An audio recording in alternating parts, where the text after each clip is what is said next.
Hello everyone, good morning. This is me Avishka, and the bulletin today starts with Anthropic Unveils Claude 3.5 Haiku for advanced AI cases.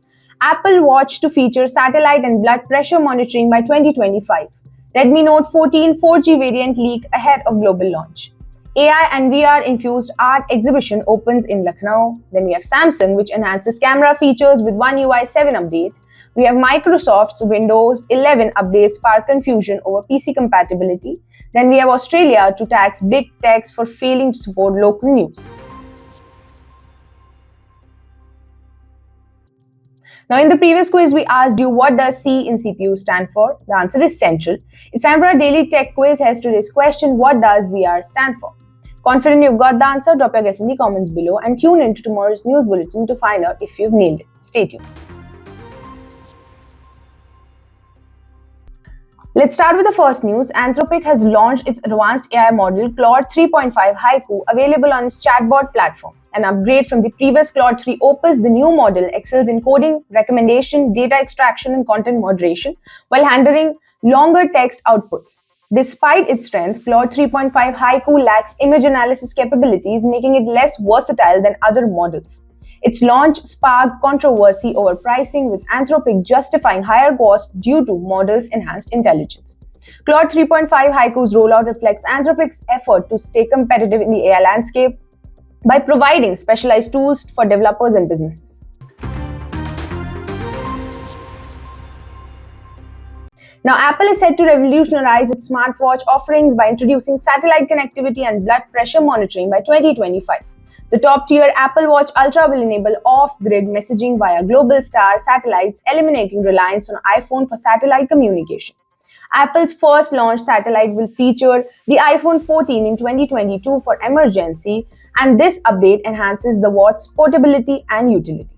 Additionally, a blood pressure tracking feature is in development aimed at health-conscious users. These innovations build on Apple's $1.5 billion investment in Globalstar's infrastructure last year. While official announcements are pending, industry insiders hint at big plans for the tech giant. If successful, Apple will set a new benchmark for wearable technology, combining health monitoring and advanced communication tools. Then we have Xiaomi, which is preparing to globally launch the Redmi Note 14 4G and Redmi Note 14 Pro 4G earlier next year. Lead renders reveal that the device will feature 120Hz display and MediaTek Helio G99 Ultra chipset. The Note 14 5G will support a 108MP camera and a 5000 mAh battery with 33-watt fast charging, while the Pro model upgrades to a 200MP camera and a 45-watt fast charging. Both models include Gorilla Glass protection and sleek design, and color options like blue, green, or purple for the Note 14 and black, blue, and purple for the Pro variant. Global variants will offer up to 8GB of RAM and 256GB.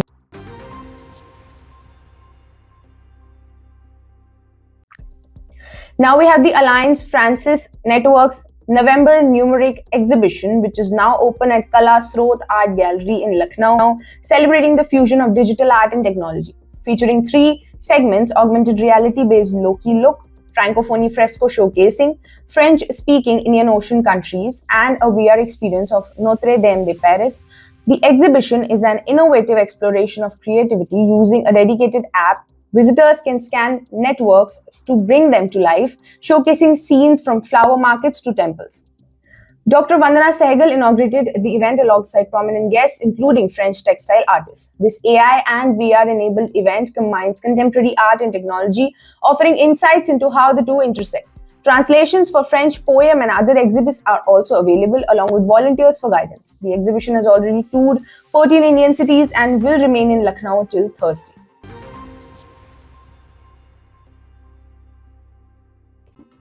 Now we have Samsung's upcoming One UI 7 update for Galaxy smartphone, which simplifies zoom controls and redesign. Now we have Samsung's upcoming One UI 7 update for Galaxy smartphone, which simplifies zoom controls and redesign. Now we have Samsung's upcoming One UI 7 update for Galaxy smartphone, which simplifies zoom controls and redesign. Now we have Samsung's upcoming One UI 7 update for Galaxy smartphone, which simplifies zoom controls and redesign. Now we have Samsung's upcoming One UI 7 update for Galaxy smartphone, which simplifies zoom controls and redesign. Now we have Samsung's upcoming One UI 7 update for Galaxy smartphone, which simplifies zoom controls and redesign. Then, Microsoft's policies regarding Windows 11 update for older PCs have caused widespread confusion amongst users. Initially, the company reiterated the Trusted Platform Module 2.0 was mandatory for upgrading, potentially leaving 400 million Windows 10 users unsupported. However, it later issued guidance on installing Windows 11's on incompatible hardware, warning users of potential risk and lack of security updates. Critics argue this privacy flip-flop leaves consumers in a dilemma, particularly on Windows 10 supports end in October 2025. Microsoft's stance underscore the challenge of balancing user accessibility with security and hardware compatibility in the evolving PC landscape.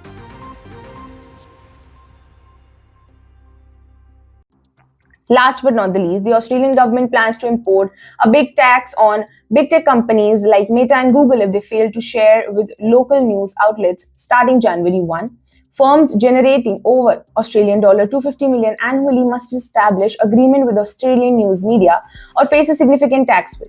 Communication Minister Michael Rowland emphasized that the measure aims to sustain public interest journalism, which has been undermined by digital platforms since the 2021 media bargaining law. Google and Meta have struck deals with Australian dollar 160 million with Australian newsrooms.